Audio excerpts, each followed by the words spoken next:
Good evening, you're watching To The Point. I'm Preeti Chaudhary. Right on the onset of the show, we want to give our viewers out the figures on where India stands with its fight against corona. I also want to add, before I give you the figures, that these figures that we are projecting, these are the total positive cases right now, which India stands at 724. But I want to reiterate before we move on to our next figure that this was last updated on the Health Ministry website this morning. Since then, there has been no update in terms of positive cases, even though there have been 39 extra positive cases which have been reported at about 8 p.m. from Kerala this evening. But we are adhering strictly to the figures put out by the Government of India on the Health Ministry website. So the total positive cases now stand at 724. The active positive cases from the 724 are reported to be 640. The silver lining, the cured number of cases right now for corona stands at 67, and the deaths due to the coronavirus stand at 17. Now, these are the figures, once again, I would like to reiterate, from March 27th, which was today, 9:30 a.m. were these figures when they were updated. There have been many updates state-wise after that, but the Health Ministry till now has not updated the numbers.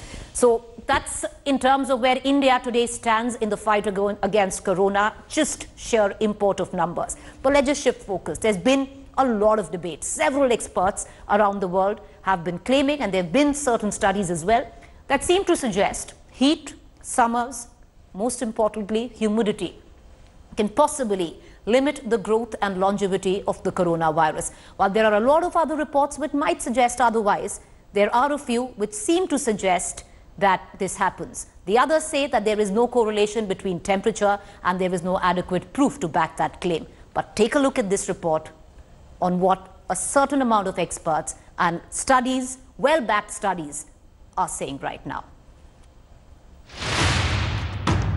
Will an increase in temperatures kill the coronavirus? Will the onset of summer halt or at least slow down the deadly march of a pandemic?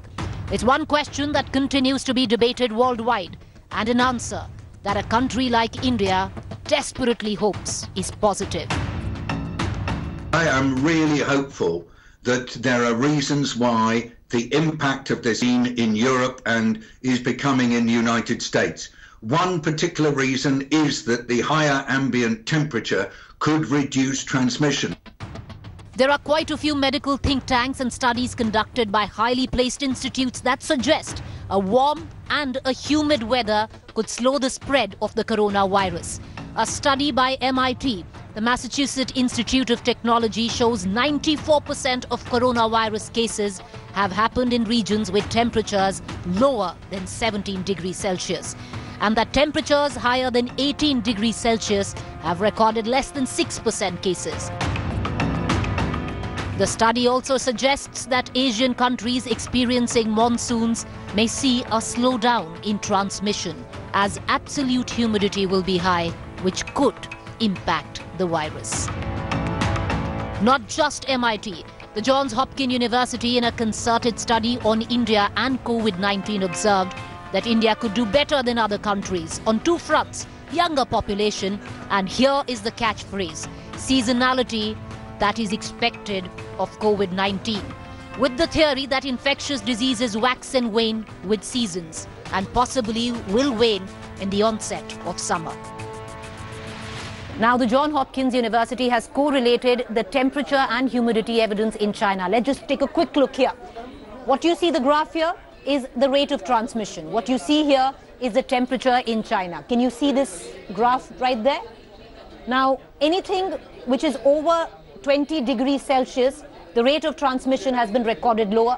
As the temperature lowers, you can see the rate of transmission which has been recorded at a higher note. So this is what happened in China in terms of temperature, where the rate of transmission at temperatures over 20 degrees Celsius was much lower than the rate of transmissions in temperatures lesser than 20 degrees Celsius.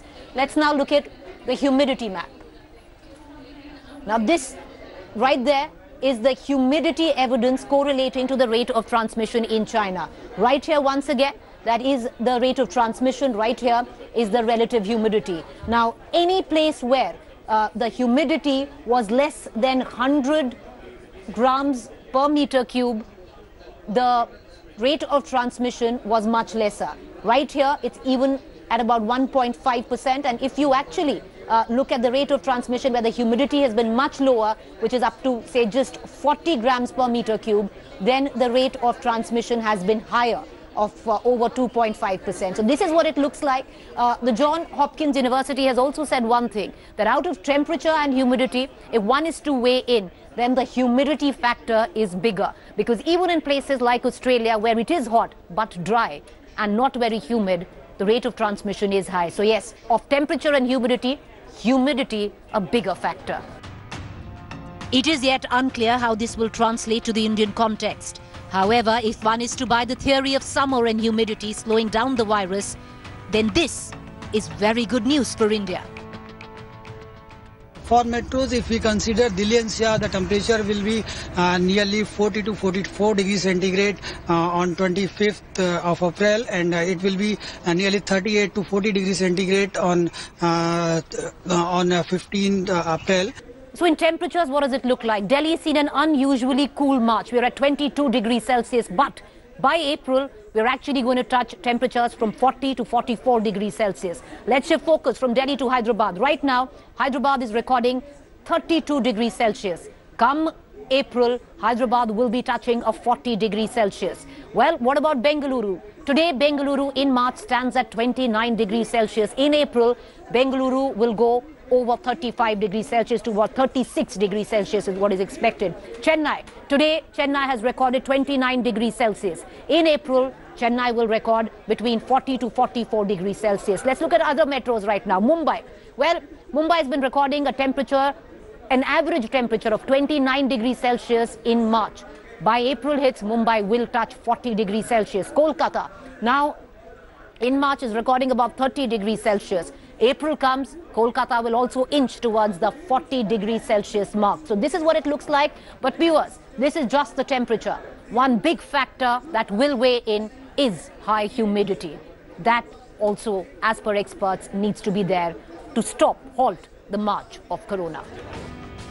Now, there are a set of experts that believe summer halting COVID-19's march is false hope. But if these studies and these experts are to be believed, let's hope India is in for the hottest summer of its lifetime. Bureau Report, India Today.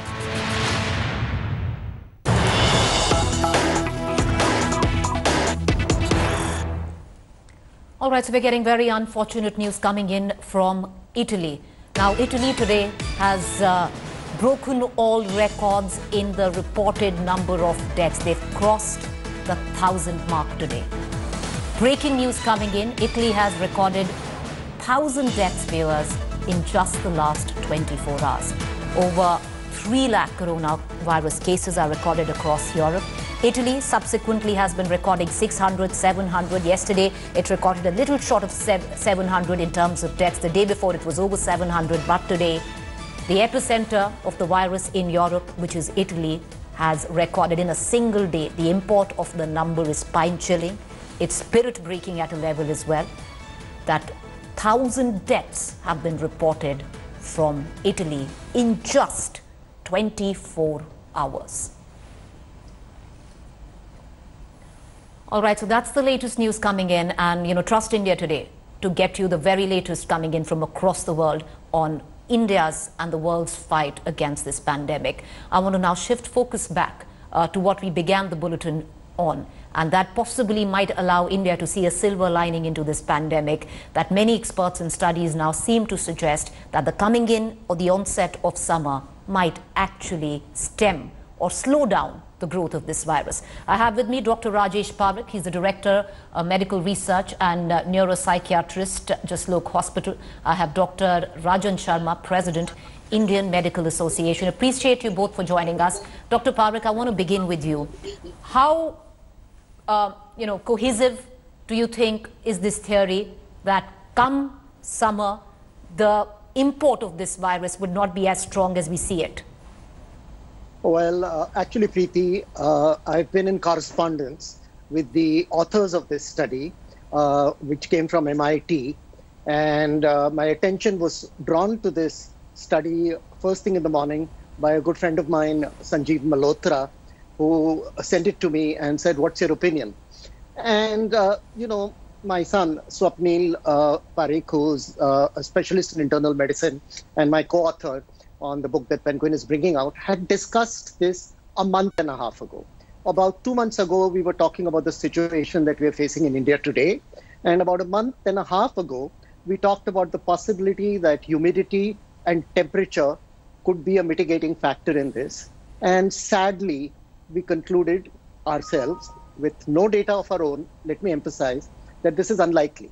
So, when my friend Sanjeev got in touch with me this morning for my opinion, I said, "Unlikely, Sanjeev," and I told him why. And then I felt a little guilty. I felt guilty because I was really talking behind somebody's back. Although they were not known to me and they would not know of this conversation, I just felt that I owed it to the authors, who I do not know at all, to write to them and share my son's and my point of view. So I wrote them in the morning, telling them why I disagreed with this theory. And promptly, it was night in Boston then, by evening when it was early morning in Boston, they wrote back. They graciously accepted that we may be right, and I'll tell you why I think we may be right. But, what they did was over and beyond what they could have done is they went and put us in touch with an eminent researcher at Stanford who has the opposite point of view and who feels, in fact, things are going to get much worse. So I think that was very kind of them to be open to our ideas, to accept them and go beyond and connect us with somebody who has diametrically the opposite view as them. And that's how science works. That's how scientists share ideas. So why don't we subscribe to this view? What is this view based on? It is based purely on data on the current virus till the 22nd of March. It has looked at the spread in different countries and based on the behavior of that virus, correlating it with just two variables, and that's the nature of science, you have to isolate variables. They have concluded, cautiously I might add, that temperature and humidity may play a factor and slow it down. Here's what they did not consider at all and what I pointed out to them. I said there is another major variable in this, and that is human behavior. I said what happens in many countries, the monsoons, and in India, for example, is when it rains, people crowd together in bus stops, in shops, in slums. The doors are always open to everybody, and people rush into houses and wait there till the rain subsides. In fact, they close doors and windows. So they are, for a long period of time, doing what is the opposite. It's completely the opposite of social distance. It's proximity. I mean, they're as close as people can possibly be when they're exchanging body fluids. And in this crowded space, they are breathing in recycled air. It's worse than being on a plane. And so we tactfully told them that while their theory may be right, they haven't factored in human behavior, and human behavior will move in the opposite direction and perhaps neutralize their hypothesis. All right, okay, Dr. Parikh, before I move on, I want to, maybe want you to touch on the Johns Hopkins University study as well, because the map that we saw, which Johns Hopkins University studied, and that, it's a concerted study only on India, which has given China's example, where it actually has, given us a graph which shows that in high temperatures, the transmission of the virus was much lesser in China than in lower temperatures. Vis-a-vis the same with humidity. All right. China is a different scene from India. It may be similar on one variable, which is weather.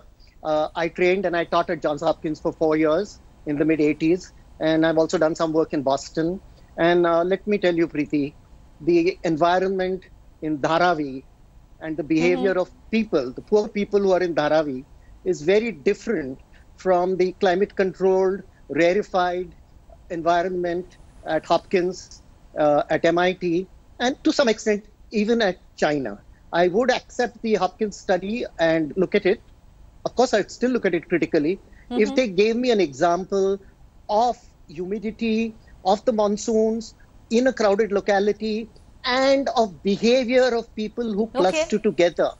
We cluster together regardless. Right. Look at the Indian platform. People yes, I'm going to come back to you.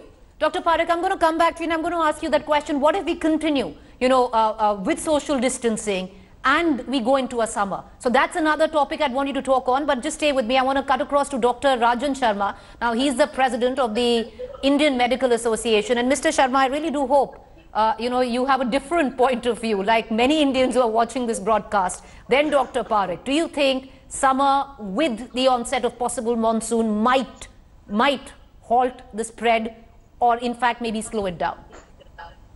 See, ma'am, first of all, as far as difference of opinion is concerned, we are all for defeating corona and overcoming this deadly disease. That's the point number one. Now, as far as we know of COVID-19, it is not a thermolabile virus.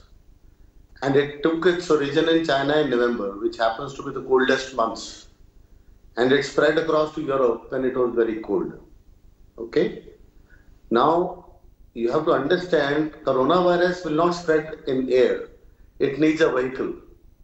The vehicle is a droplet. So either it gets stuck on, because of, if you see the COVID virus, it has got spikes. So it sticks onto surfaces.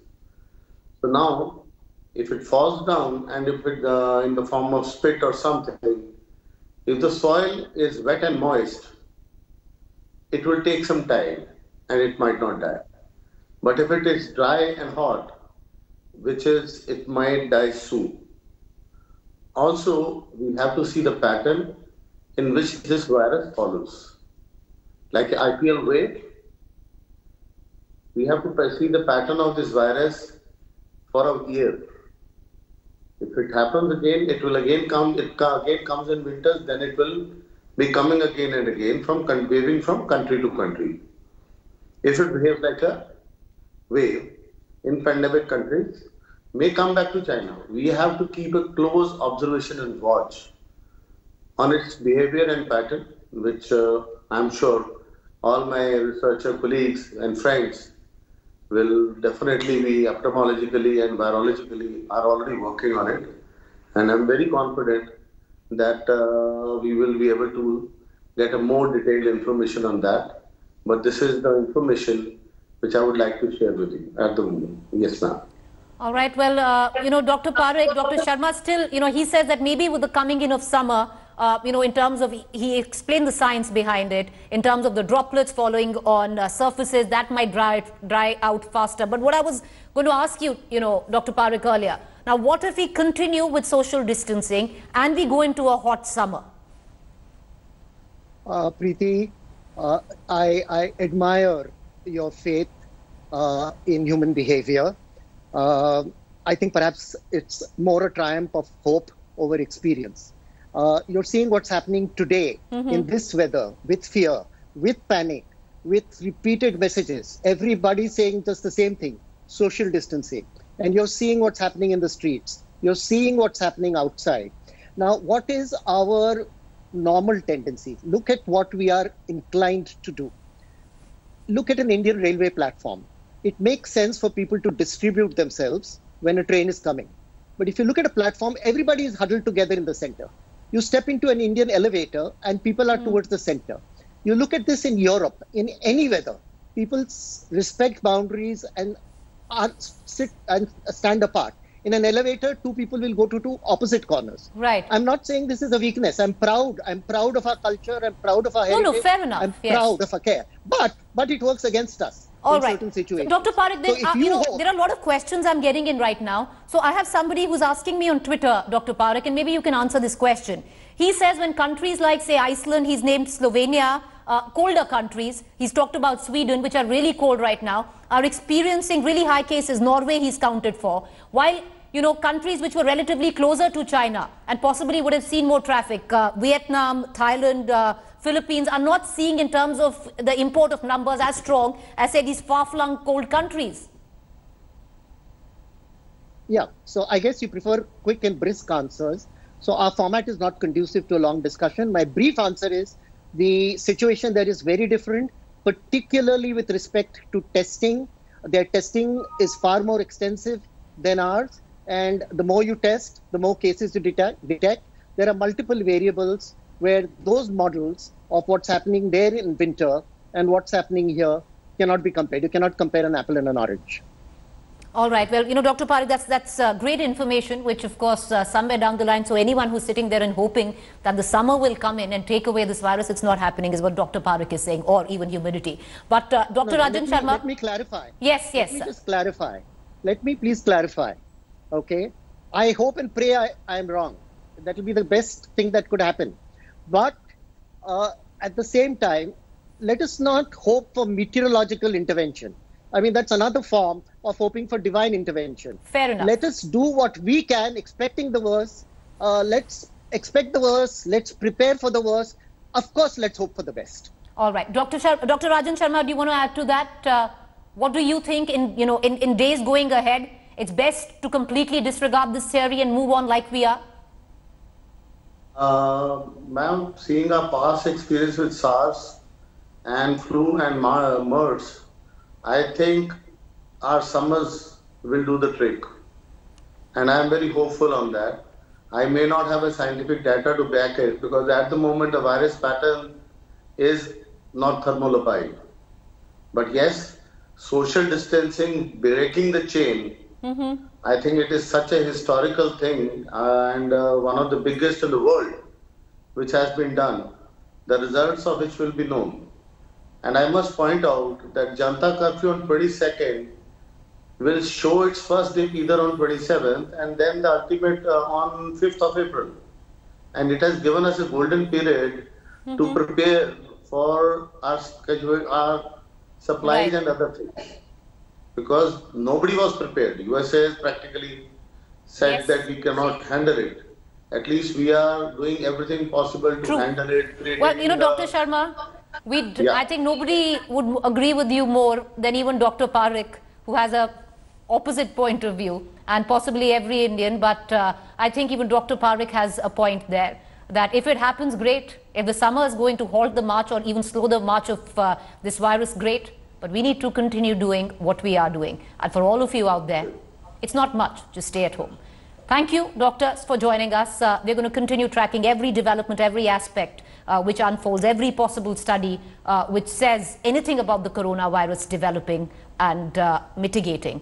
We will cover it right here on India Today. What I'm going to do is, there's always been, the side effects of the coronavirus and social distancing. Now, what has happened is, amidst a 21-day nationwide lockdown due to the coronavirus outbreak, the air quality in several cities has improved drastically. I'm sure most of us haven't even noticed, but pollution levels in most of the metro cities are now in the good category, with their AQIs between 0 to 50. Let's just talk about Delhi, that has been trying to combat air pollution for decades now, has never seen better air. The AQI in Delhi on March 22nd, on the day of the curfew, stood at 144. I'm just giving you a comparison. And today, it stands, viewers, at 49, which is the safest ever it's ever been in. Let me take you to Bengaluru. Now, the AQI has fallen to 50 from 104 in just 5 days, which is possibly mostly about industrial emissions, vehicular waste, because everything is now pretty much come down to a naught. In Mumbai, the AQI has come down to 79. The improvement in air quality comes clearly due to the shutting down of all possible human activity. Most of us wouldn't be as happy looking at these figures, keeping in mind why these figures are what they are with the coronavirus, because in other normal regular times, this would be a cause for a huge celebration, but it's not today. Thank you all for joining us. Do stay tuned. News and updates continue on the other side.